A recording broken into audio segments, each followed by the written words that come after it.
صلي على النبي وتبسم ده النبي تبسم وتبسم ده النبي تبسم اللهم صلي عليه.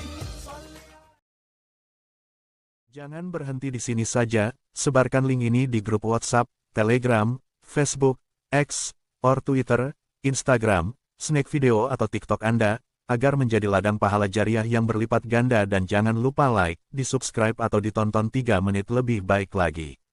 Terima kasih.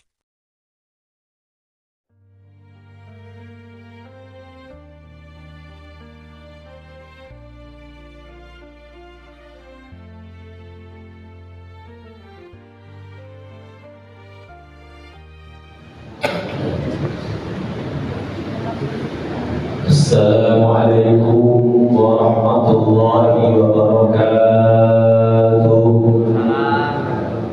Ala kulli niyatin shalihah wa ala man awasana fasaibul ajakumullah. Al-Fatihah. A'udzu billahi minasy syaithanir rajim. Bismillahirrahmanirrahim. Alhamdulillahi rabbil alamin. Ar-Rahmanir Rahim. Maliki yaumiddin. Iyyaka na'budu wa iyyaka nasta'in. Ihdinas siratal mustaqim. Siratal ladzina an'amta 'alaihim ghairil maghdubi 'alaihim waladdallin. Amin. Alhamdulillah alamin. Wabihi nasta'inu ala umuri dunya waddin. Allahumma shalli ala sayyidina Muhammadin wa ala alihi wa sahbihi wa man tabi'ahum bi ihsanin ila yaumiddin. Amma ba'd. Qala Allah ta'ala fi kitabil Qur'an. A'udzu billahi minasy syaithanir rajim. وَلْتَكُنْ مِنْكُمْ أُمَّةٌ يَدْعُونَ إِلَى الْخَيْرِ وَيَأْمُرُونَ بِالْمَعْرُوفِ وَيَنْهَوْنَ عَنِ الْمُنكَرِ وَأُولَئِكَ هُمُ الْمُفْلِحُونَ. وَلَا تَكُونُوا كَالَّذِينَ تَفَرَّقُوا وَاخْتَلَفُوا مِنْ بَعْدِ مَا جَاءَهُمُ الْبَيِّنَاتُ وَأُولَئِكَ لَهُمْ عَذَابٌ عَظِيمٌ. Sadaqallahul azim.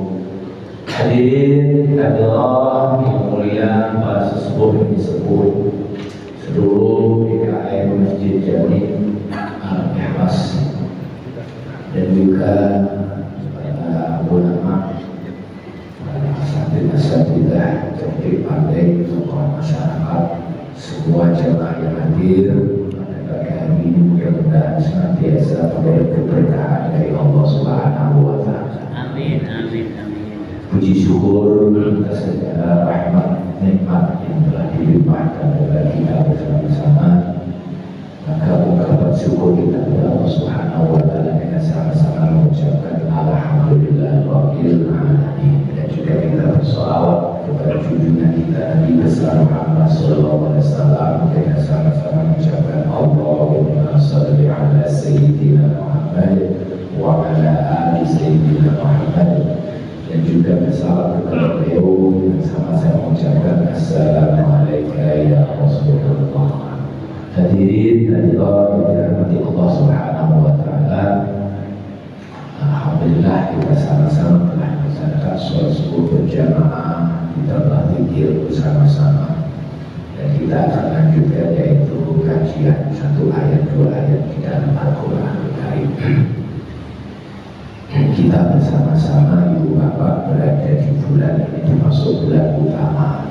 Alhamdulillah kita masih diberikan kesempatan oleh Allah Subhanahu wa Ta'ala sampai di bulan Sya'ban. Mudah-mudahan kita senantiasa mohon keberkahan dari Allah Subhanahu wa Ta'ala. Mudah-mudahan kita bisa bertemu dengan bulan Ramadan. Bulan Sya'ban ini utama ibu bapak. Kenapa? Karena bulan Sya'ban itu berada di antara bulan mulia.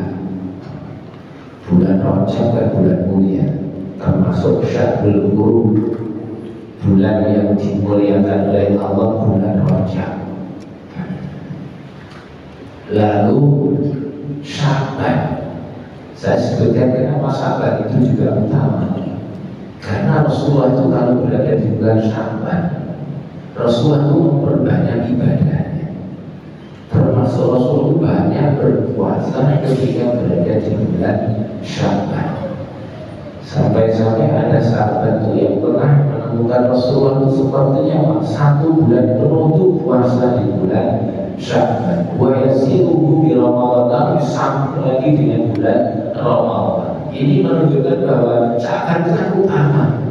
Buktinya Rasulullah memperbanyak juga amalan-amalan ibadah. Sya'ban, makanya Sya'ban itu kalau diartikan jalanan yang mendaki. Sya'ban dalam bahasa Arab itu maknanya jalan yang mendaki menuju puncak dari segala bulan, yaitu Ramadan. Ramadan itu sebaik-baik bulan adalah Ramadan, karena satu-satunya bulan yang disebut di dalam Al-Quran itu bulan Ramadan saja. Surah Al-Baqarah 185 itu Syahrul Ramadan alladzi unzila fihi Quran. Ada satu saja. Surat Al-Baqarah 185 itu. Selain itu nggak ada disebutkan. Jadi Ramadan adalah puncaknya dari segala bulan. Ada bulan Ramadan adalah bulan yang istimewa. Lalu Syawal, Syawal istimewa juga, karena ada kesunahan puasa 6 hari di bulan Syawal sama dengan apa? Siam dahr, seperti puasa sepanjang masa, sepanjang tahun. Sudah puasa 1 bulan, ditambah lagi 6 hari di bulan Syawal, sama dengan puasa sepanjang masa.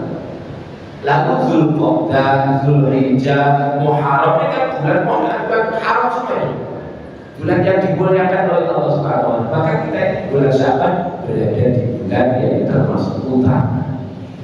Alhamdulillah, amal-amal kita, mari kita juga tingkatkan, memperbanyak. Yang bisa puasa, senang puasa, alhamdulillah. Bisa juga membaca Al-Quran, bisa juga berzikir, bisa juga mungkin bersedekah, bisa juga mungkin berinfak.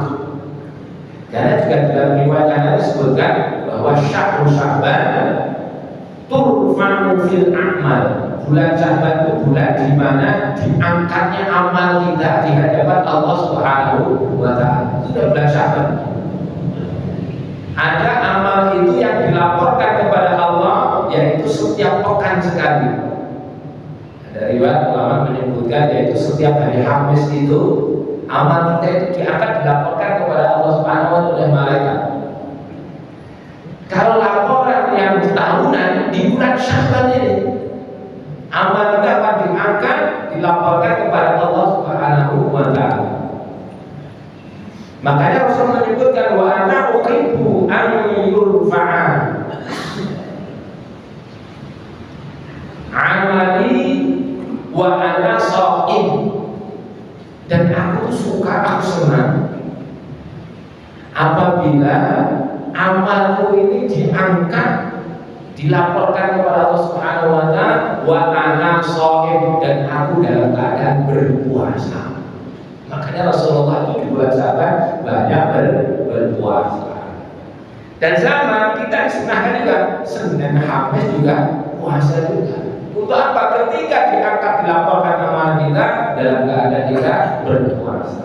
Orang yang berpuasa ini amal-amalnya akan disempurnakan oleh Allah Subhanahu wa Ta'ala. Apabila mempunyai kekurangan, ditutupi oleh Allah Subhanahu wa Ta'ala. Itulah kerjanya orang yang senang berpuasa. Apalagi di bulan Sya'ban itu ada sering kita kenal dengan nisfu Sya'ban. Nisfu Sya'ban itu ulama kayaknya sepakat tuh semuanya. Nisfu Sya'ban juga utama itu. Walaupun gak ada amalan yang khusus. Jadi gak ada amalan yang khusus kalau di nisfu Sya'ban, di pertengahan bulan Sya'ban harus baca ini, sebenarnya gak ada yang khusus tuh gak ada. Harus sholat ini tidak. Amalan yang khusus gak ada. Tapi dari itu ulama menyepakati bahwa pertengahan bulan Sya'ban itu termasuk adalah istimewa juga. termasuk juga utama. Doa-doa kita akan dikabulkan oleh Allah Subhanahu wa taala. Siapa yang bertobat maka akan diterima tobatnya oleh Allah Subhanahu wa taala. Illa musyrikun aw masakin, kecuali orang yang musyrik. Orang yang musyrik itu hanya taubatnya diterima kalau tetap musyrik. Dan aw masakin, orang yang punya dendam, maka hilang sifat dendam. Kita berada di bulan Sya'ban, hilang sifat dendam, karena kita akan menuju bulan Ramadan. Maka ibu bapak, kita akan kaji jadi dua ayat yang saya sebutkan ini, surah Ali Imran ayat 104 ayat 105. Ini berkaitan dengan kewajiban untuk mendakwahkan agama Islam. Kewajiban untuk mendakwahkan agama Islam. Termasuk tadi yang saya sampaikan dari kewajiban, ada kewajiban sampaikan kebaikan, biar semuanya orang kita bisa memahami, mengetahui dan bisa mengamalkan. Di kewajiban mendakwahkan agama Islam. Tentunya ini ada kewajiban setiap Muslim. Kita diwajibkan untuk mendakwahkan Islam. Biar semuanya orang tahu tentang Islam. Orang yang tahu mungkin semakin tahu, tambah paham. Orang yang belum tahu Islam bisa mengenal Islam, sehingga mereka bisa berbuat kebajikan seperti kita berbuat kebajikan juga. Karena di dalam Islam itu semuanya isinya adalah kebaikan.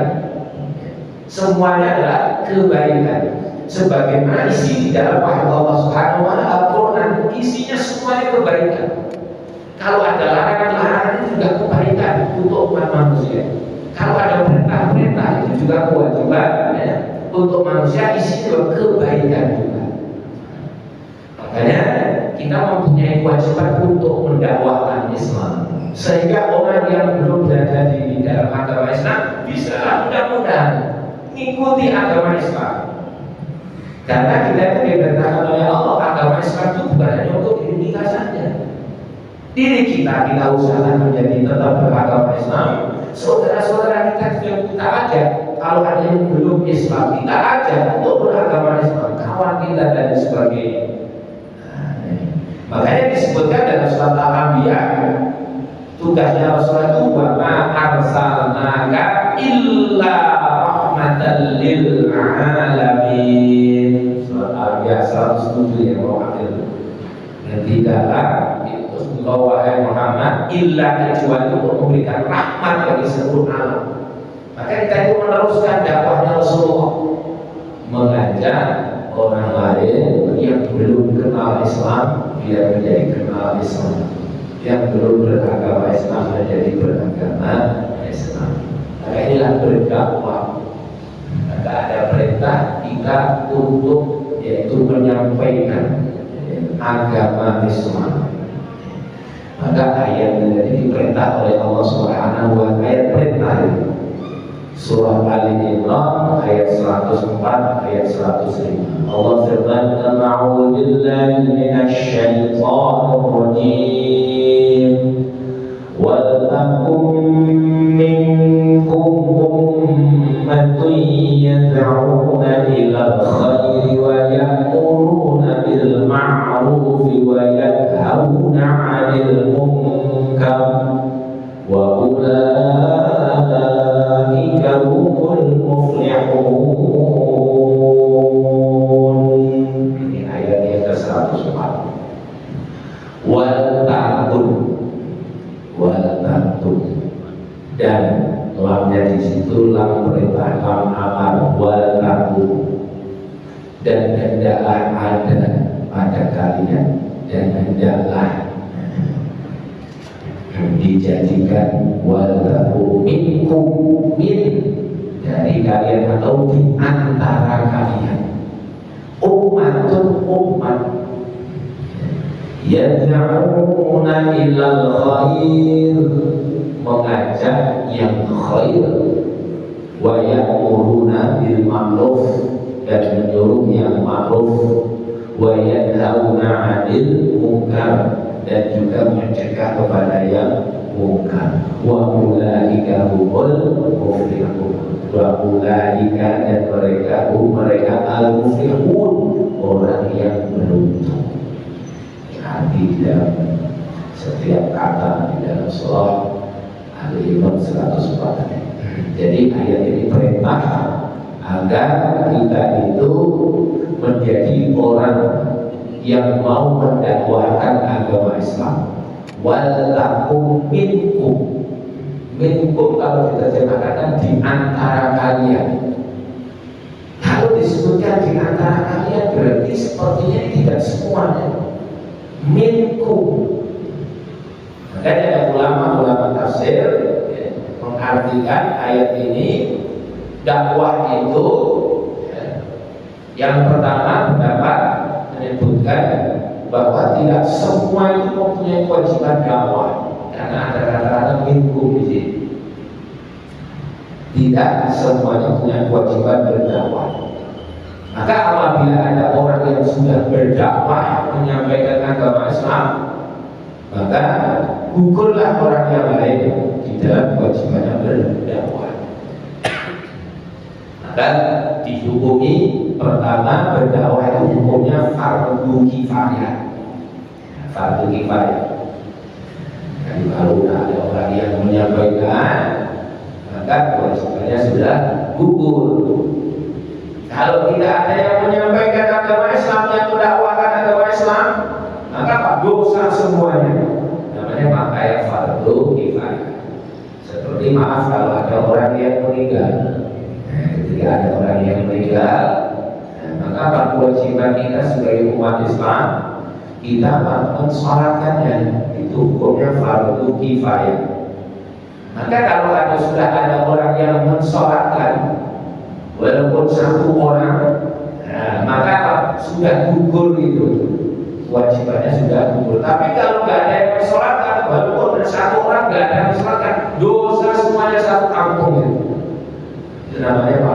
Fardu kifayah. Maka wal takum minkum, dan hendaklah ada minkum di antara kalian. Dan memang orang yang berdakwah itu kan sebetulnya harus ada ilmunya. Kalau semuanya orang berdakwah nggak tahu ilmunya, bisa jadi yang harusnya lemah lembut malah kasar, yang harusnya tegas malah dia lunak. Maka dari itu harus tahu juga ilmunya di dalam berdakwah. Di sini, inilah yang ulama menyebutkan tidak semua orang itu mempunyai kewajiban berdakwah. Maka ada ayat yang kaitannya dengan dakwah, cara berdakwah itu ada ayatnya. Surat An-Nahl ayat 125 itu. Jadi caranya kita mengajak orang itu Allah pasti tahu caranya. A'udzubillahi minasyaitonir rajim. Ud'u ila sabili rabbika bil hikmati wal mau'izatil hasanati wajadilhum billati hiya ahsan. Inna rabbaka ya'lamu, sesungguhnya Allah yang paling tahu man dhalla 'an sabilihi wa 'alamu anil muhtadin. Allah Maha tahu siapa orang-orang yang sesat dari jalan Allah, dan Allah Maha tahu orang-orang yang mendapatkan petunjuk. Maka di dalam berdakwah ada caranya. Satu tadi disebutkan dengan hikmah. Ud'u ila sabili rabbik. Ajalah ke jalan Tuhan. Ajalah ke jalan Tuhan.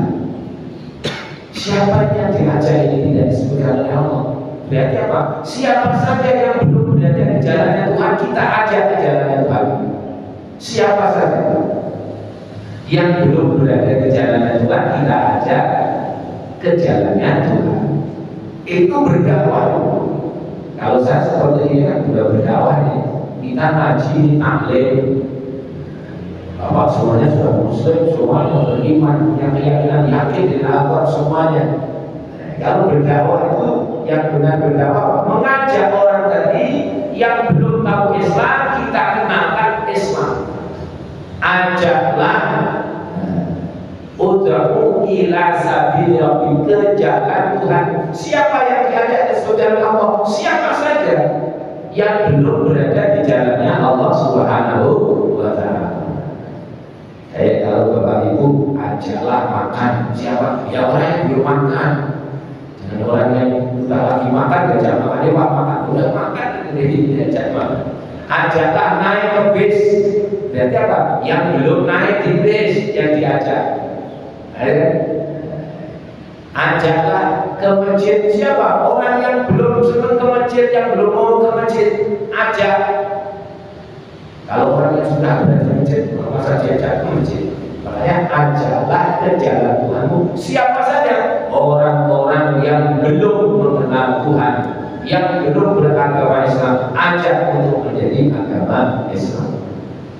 Caranya bil hikmah, dengan bijaksana.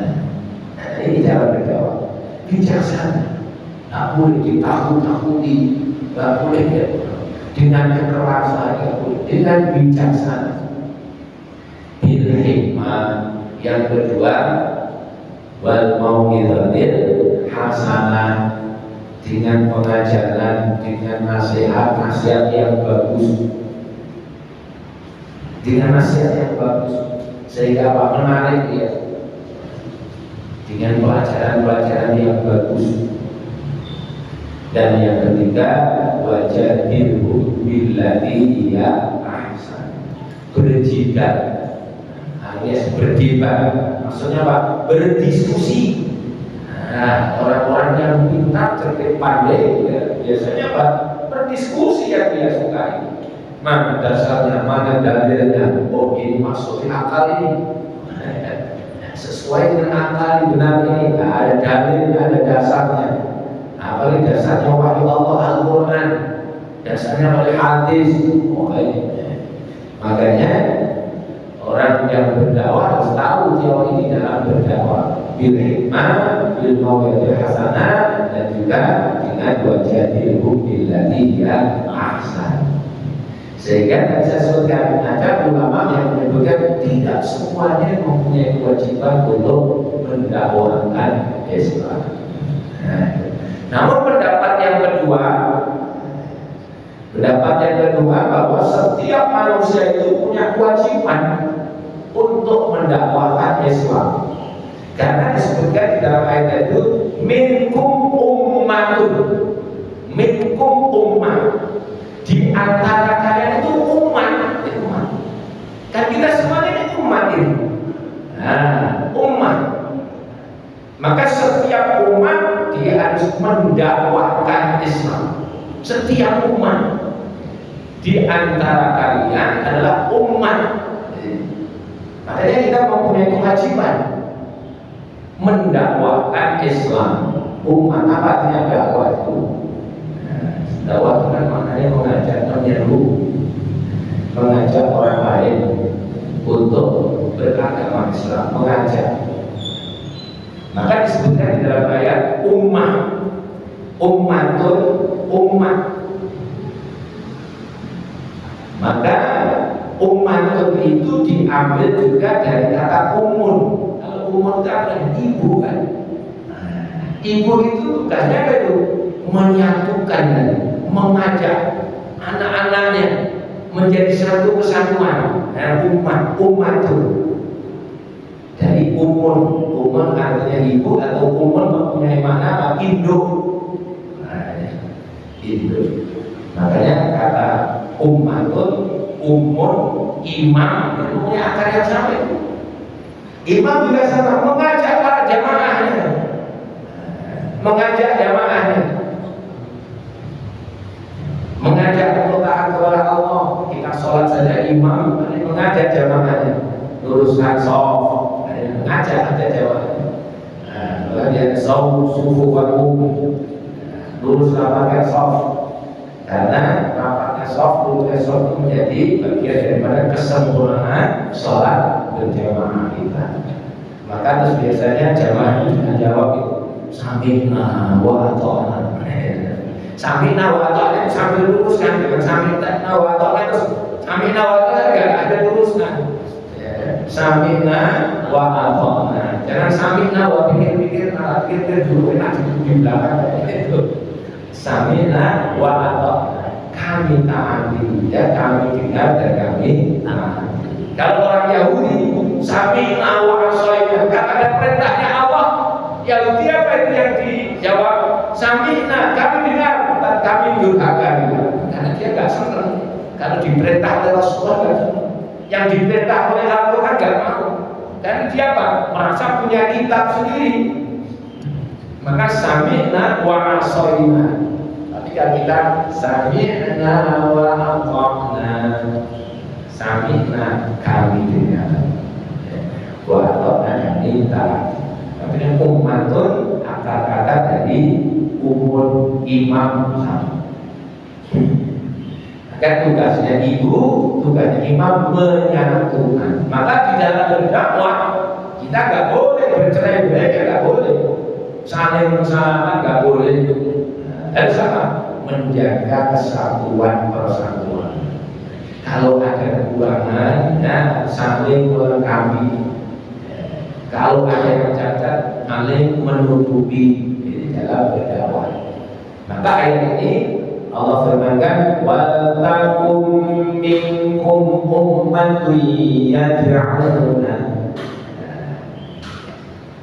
Dan hendaklah ada di antara kalian umat, dari umat ini, umat yad'una ilal khair, mengajak kepada yang khair. Apa itu yang khair itu? Kalau diterjemahkan khair kan baik. Baik di sini maksudnya baik tentunya yang sesuai dengan kehendaknya Allah. Kalau sesuai dengan kehendaknya Allah, sesuai dengan wahyu Allah, sesuai dengan Al-Quran. Ya, saya itu kurang sependapat kalau ada penceramah isinya terus menghina. Mencaci menghina. Kenapa? Bertentangan dengan yang dikehendaki oleh Allah, bertentangan dengan Al-Quran. Coba baca itu surat Al-Hujurat, banyak nasihat-nasihat itu. Surat Al-Hujurat ayat yang ke-11 Allah firmankan, "Ya ayyuhalladzina amanu la yaskhar qaumun min qaumin 'asa an yakunu khairan minhum wala nisa'un min nisa'in 'asa an yakunna khairan minhum wala tabghisu anfusakum wala tanabazu bil alqab bi'sa ismul fusuq ba'da al-iman wa man lam yatub fa ulaika humul zalimun." Allah berfirman, "Hei orang-orang yang beriman, jangan kalian itu menghina orang lain. Jangan kelompok kalian suka menghina kelompok yang lain. Bisa jadi yang kamu hina itu lebih bagus." Makanya di dalam berdakwah, karena dakwah ini adalah perintah dari Allah, harus mengikuti kehendaknya Allah. Ikuti kehendaknya Allah. Makanya berdakwah gak boleh itu menjelek-jelekkan orang lain, menghina orang lain. Tapi gak boleh. Bisa jadi yang kau hina itu lebih baik. Gak boleh kita hina. Walaupun mungkin dia bukan agama Islam, gak boleh dihina. Bisa jadi nanti, walaupun tidak beragama Islam, nanti bisa jadi punya keturunan. Dia bisa jadi lebih soleh daripada kita dan anak-anak kita. Ini ada buktinya. Abu Jahal itu punya anak Ikrimah, ulama itu. Abu Jahal. Maka dari itu gak boleh kita menghina orang, merendahkan orang lain. Atau suudon boleh gak juga? Gak boleh juga. Ayatnya diteruskan tentang masalah suudon. Kalau tadi ayat 11, ayat 12 nya, "Ya ayyuhalladzina amanu jtanibu katsiran minadh-dhann." Hai orang-orang yang beriman, jauhilah prasangka buruk suudzon. Nah, suudzon juga. Walaupun suudzonnya itu benar nih Bapak. Ada orang kadang-kadang suudzon aku itu begini, oh benar kan kata saya. Itu semuanya Pak, suudzonnya benar itu loh, nggak boleh juga. Apalagi sudah suudzon salah loh. Saya ingat zaman dulu itu Mbak Yai Karim Lirboyo itu berdirinya ada Pondok Lirboyo. Ya kalau nasihatin santri-santri cuma kalau kamu lihat ada laki-laki perempuan satu bintang, maka kamu nggak boleh mengatakan itu bukan istri. Namanya apa? Suudzon. Udah husnuzon saja. Insya Allah itu adalah suami istri. Maaf kenapa saya sebutkan, saya contoh tadi satu bintang tadi. Zaman dulu itu kita ingat di Kediri itu kan ada pabrik gudang garam. Jadi kalau pagi itu ramenya Masya Allah. Kalau pagi dan sore, nah, sore jam 5 itu, kalau pagi jam 5 pada berangkat. Ya banyak yang itu berduaan satu beca, naik beca itu berdua. Saat itu kan sudah 20.000 orang itu ya, karyawan. Makanya disebut apa? Husnuzon. Walaupun semuanya husnuzonnya sama, itu kita tetap mendapatkan pahala. Tapi kalau kita itu suudzon, walaupun suudzonnya benar, Allah gak suka, maka jauhilah prasangka yang buruk. Karena saya itu sering husnuzon. Bapak-bapak seumpama, kenapa hadir taklim kok sedikit? Bisa jadi itu nyari pahala yang lain. Kan ada pahala yang lain bisa juga tidak. Orang taklim seperti ini Bapak, riwayat menyebutkan orang yang belajar satu saat satu jam, kita gambarnya satu saat, seperti Bapak tadi hadir mulai sebelum subuh sampai akhir lebih dari 1 jam. Belajar 1 jam itu pahalanya lebih utama daripada sholat 1000 rakaat. Kan kita sering kan benar. Jadi pahalanya seperti orang yang sholat 1000 rakaat. Atau orang yang mereka belajar 1 jam itu pahalanya yaitu lebih bagus daripada orang yang bersedekah dengan memotong 40 ekor sapi. Luar biasa. Orang yang belajar. Kenapa hebatnya belajar? Karena ketika kita itu belajar dan yang tahu, akhirnya kamu jadi tahu ternyata saya selama itu salah yang saya lakukan. Kadang-kadang seperti itu. Saya banyak menerangkan yang dari ibu-ibu itu masalah haid dengan hutang sholat. Ternyata ada hutang sholat maksudnya. Ibu kan baru tahu, iya. Hutang sholat, maaf saya sampaikan ibu-ibu. Hutang itu tidak ada puasa, kadang-kadang hutang sholat. Hutang sholat bagaimana? Maaf ibu-ibu yang masih subur ya. Seumpama ini waktu zuhur, seumpama zuhur, ya, yang seharusnya yang suci tadi, suci dalam waktu zuhur, ya, dia nggak sholat di awal waktu. Ya, sholatnya itu di akhir waktu agak akhir. Suci tadi sebetulnya itu punya kewajiban sholat, dia belum sholat. Jam 1 ternyata datang itu, ya maaf haid jam 1 tadi kan belum sholat, berarti apa? Sholatnya ini adalah punya hutang. Jadi punya hutang yang benar yang belum dikerjakan. Kan seharusnya dia sholat, karena diulur tadi waktunya, saya datang ini alaman, sehingga kan dia belum sholat zuhur.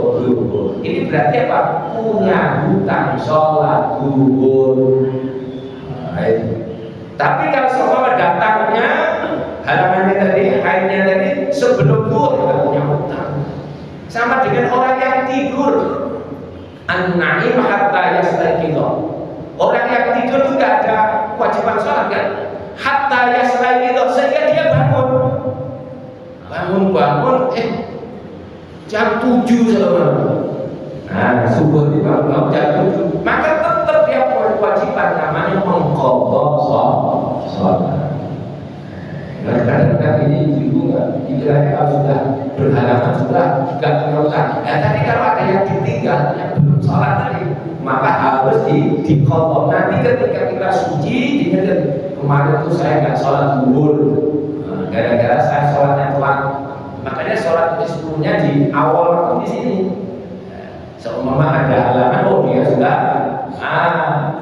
sholat. Halangan, oh ternyata, oh ini tadi saya setengah satu berhalangan, tapi saya sudah sholat zuhur, aman. Atau mungkin di waktu asar dan sebagainya. Itu namanya mengkodok sholat.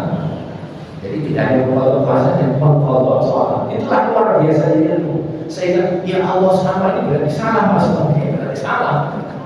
Makanya mencari ilmu itu utama tadi, lebih utama daripada sholat 1000 rakaat, lebih utama daripada menyembelih seekor, kalau seekor 40 ekor sapi. Maka saya khusnudon, kalau ada bapak kok ikut ngaji bisa aja dicari amalan yang lain, di rumah sudah sholat 1000 rakaat. Ya kan, namanya khusnudon.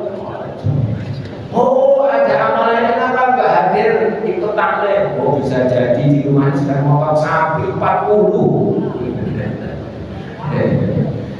Inilah ibu bapak enak kita ikut taklim itu seperti itu, belajar terus seperti itu. Luar biasa Pak. Melebihi sholat 1000 rakaat, saya sendiri belum pernah sholat 1000 rakaat. Itu artinya kita taklim 1 jam harus seperti itu. Maka dari itu kita diperintahkan oleh Allah Subhanahu wa Ta'ala mengajak orang untuk yaitu kepada kebaikan al-khair. Jadi al-khair itu adalah timbangannya apa? Al-Quran yang sesuai dengan Al-Quran. Yad'una ila khairi wa ya'muruna bil ma'ruf, dan juga menyuruh yang ma'ruf. Ma'ruf itu ma'ruf, kan kita sedang ma'ruf yang sudah dikenal, sesuatu yang sudah dikenal baik oleh semua manusia, kenal yang ma'ruf sesuai dengan fitrahnya manusia, sesuai dengan akal sehatnya manusia, sesuai dengan yang dikehendaki oleh Allah, yang ma'ruf. Maka ma'ruf timbangannya juga al-khair dari Al-Quran dari ma'ruf. Yad'una ila khair wa ya'muruna bil ma'ruf wa yanhauna 'anil munkar, mencegah kepada yang mungkar dari segala yang diingkari oleh manusia. Manusia semuanya ingkar bahwa itu enggak baik. Maka ingkar sesuai dengan apa? Fitrahnya manusia, sebenarnya enggak mau itu. Sesuai dengan akal sehatnya manusia mengingkarinya. Dan sesuai dengan Al-Quran, tidak bertentangan dengan Al-Quran, namanya mungkar. Saya contohkan contoh seumpama surat Al-Isra ayat 32.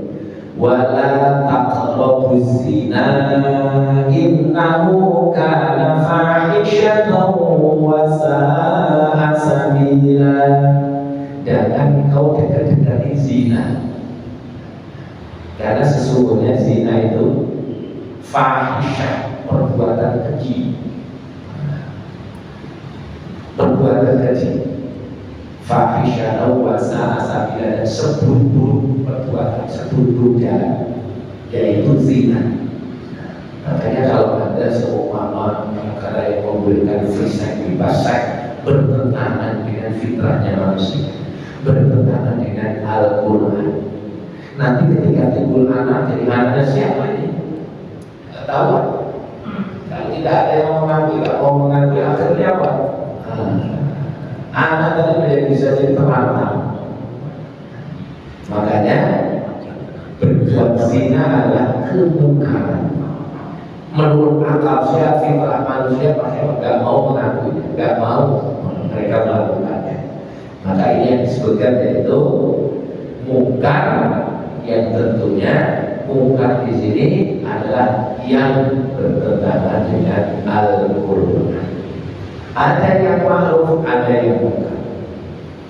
Maka kita diwajibkan yaitu untuk mengajak yang baik, menyuruh yang baik, mencegah yang mungkar. Allah kasih kabar gembira di ujungnya. wa ulaika humul muflihun. Dan mereka itu orang yang beruntung. Jadi orang yang beruntung siapa? Yang mau ngajak dakwah, yang mau mengajak berdakwah, ngajak orang lain.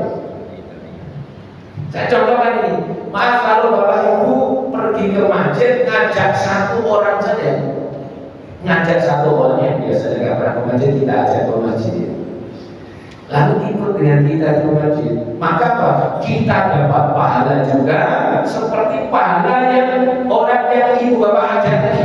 Kita dapat pahala ditambahin lagi pahalanya orang yang ibu ajak tadi. Nanti bisa jadi orang yang pernah ibu bapak ajak tadi mengajak lagi orang lain. Nanti apa? Dapat pahala lagi juga. Karena awalnya apa? Dia ke masjid, ibu bapak yang mengajak. Maka disebut orang yang beruntung. Makanya habis kita ngajak orang lain ke masjid, habis kita datang ke masjid. Wadah kadang ngajak orang ke masjid, orang yang diajak haji ke masjid malah yang ngajak, jangan ke masjid. Maka al-muflihun maknanya beruntung. Sebelum menjadi kata beruntung sebetulnya itu Bapak, al-muflihun itu asal kata dari falahun. Falah. Falah itu mempunyai makna, falah itu terus diartikan bedanya petani. Ibu bapak tahu gak tugasnya petani loh?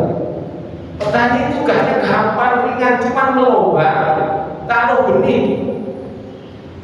Sebetulnya yang mengakhiri benih kita itu siapa? Allah hujan. Yang membuat tumbuhnya apa? Allah. Nanti menjadi besar, lalu berbunga, berbuah. Yang membuat berbuah Allah juga, buahnya jadi matang Allah juga. Makanya kita melobak, tapi ketika dia berbuah, buahnya beratus-ratus, beribu-ribu buah. Nah, maka dari inilah yang disebutkan orang beruntung. Cuman melobak ini, taruh benih, udah tumbuh. Nah, hasilnya kayak orang mangga, hasilnya buahnya melimpah. Maka itulah yang disebut orang yang beruntung. Maka tugasnya petani yang ringan tadi atau melobak. Maka dengan pekerjaan yang ringan terus menghasilkan banyak, ini namanya orang beruntung. Makanya apabila muadzin kalau jangan sampai keliru, jangan hayya alal falah. Al falah itu maknanya petani. Itu apa? Hayya alal falah, ayo kita menuju sawah, kebun. Tapi kalau hayya alal falah, yuk kita menuju kemenangan, kesuksesan, keberuntungan. Akar katanya sama. Jadi falah itu maknanya petani yang tugasnya melobaki. Maka terus kasih makna wa ulaika humul muflihun. Mereka itulah orang-orang yang beruntung. Maka ayat berikutnya Allah berikan ancaman terhadap orang-orang yang berdakwah. Di sini ada ancaman dari Allah, hati-hati dalam berdakwah. Wala takunu kalladzina tafarraqu wahtalafu. Jangan sekali-kali kalian, hai orang-orang yang berdakwah, berpecah belah. Wala takunu kalladzina tafarraqu. Dan jangan kalian menjadi orang-orang yang tafarraqu, berpecah belah. Apa yang menyebabkan berpecah belah? Karena di dalam berdakwah tidak sesuai dengan kehendaknya Allah, tapi mengikuti kehendaknya hawa nafsu. Itulah yang membuat perpecahan dalam Islam. Maka hati-hati, kelompok-kelompok dakwah kita banyak itu. Kelompok-kelompok dakwah banyak, ada namanya Jamaah Tabligh, ada kelompok besar Nahdlatul Ulama, Muhammadiyah. Ingat-ingat tadi bahwa berdakwah itu ummatun, satu kesatuan. Maka kita jaga satu kesatuan. Jangan sampai di dalam berdakwah itu berpecah belah, bercerai-berai. Diingatkan oleh Allah. Wala takunu kalladzina tafarraqu wakhtalafu, berselisih. Yang membuat berselisih biasanya apa? Hawa nafsu. Masalah-masalah kecil cabang menjadi diangkatlah menjadi besar sehingga berselisih. Jangan di masjid sana, soalnya nggak ada kulonnya. Ya, nggak ada. Jangan di masjid sana, soalnya nggak ada zikirnya. Itu kan masalah-masalah cabang saja itu. Mau zikir boleh, nggak zikir nggak boleh. Boleh. Mau habis sholat PKKP aja boleh. Masa zikir nggak boleh. Jadi apa? Yang larang zikir juga nggak boleh. Kenapa tadi? Ya, kita bersama-sama ingin mengingat Allah, bersolat dan bagus kalau bersolat zikir. Yang di sana ada zikirnya. Oh, di sana itu orangnya berjenggot semuanya. Jadi jangan masalah-masalah kecil dulu yang jangan sampai membuat terpecah belah. Maka Allah firmankan di sini diingatkan bagi orang yang berdakwah, wala takunu kalladzina tafarraqu wahtalafu min ba'di ma ja'ahumul bayyinah. Setelah datang kepada kalian penjelasan yang nyata, sudah tahu tentang kebenaran, maka jangan sampai berpecah belah, jangan sampai bercerai-berai, jangan sampai berselisih. Lalu Allah ancam di ujungnya, wa ulaika lahum adzabun adzim, dan mereka wa ulaika lahum, bagi mereka adzabun adzim, azab yang agung. Kenapa disebutkan azab yang agung? Berdakwah memang besar. Kalau isinya itu saling mencaci maki dan bercerai-berai, maka akhirnya apa? Islam nggak sampai kepada manusia secara luas. Yang akhirnya apa? Orang nggak kenal Islam. Kalau orang yang pada nggak kenal Islam, akhirnya apa? Dosa besar kita semua. Maka sebutkan walahum adzabun adzim. Mereka akan mendapatkan dosa yang sangat besar, dosa yang sangat agung. Maka dari itu hindari perpecahan. Al-jama'atu rahmat wal furqanu adab. Berjamaah itu rahmat dari Allah Subhanahu wa taala, dan bila furqan berpecah belah itu akan mendapatkan azab, siksa dari Allah Subhanahu wa taala. Maka di dalam berdakwah jaga kesatuan dan persatuan. Jangan saling menjatuhkan, jangan saling menghina tadi. Jadi masalah-masalah furu'iyah jangan sampai membuat menjadi pecah. Oh, bukan masalah furu'iyah surutin, bukan masalah pokok. Nah, maka dari itu di dalam berdakwah memang kita diperintah oleh Allah Subhanahu wa taala, kita diwajibkan oleh Allah Subhanahu wa taala, maka kita diingatkan oleh Allah jangan sampai kita berpecah belah. Jaga persatuan dan kesatuan. Sebenarnya kita sebutkan ada di bahasa bersatu kita teguh, bercerai kita runtuh di dalam Islam. Kita disini bersatu di dalam berdakwah. Karena apa? Musuh-musuh Islam senang sekali kalau kita itu bertengkar. Kadang-kadang masalah-masalah kecil dia buat kita bertengkar. Maka dari itu dengan dua ayat ini sebagai nasihat kepada kita agar kita menjadi juga orang-orang yang mau mendakwahkan Islam. Ya, kita menjadi orang-orang yang untung dan menjadi orang yang beruntung, dan hati-hati di dalam berdakwah, jaga kesatuan dan persatuan. Mudah-mudahan dua ayat ini kita bisa ambil manfaatnya. Kita baca alhamdulillah, alhamdulillahirabbil alamin, subhanallah.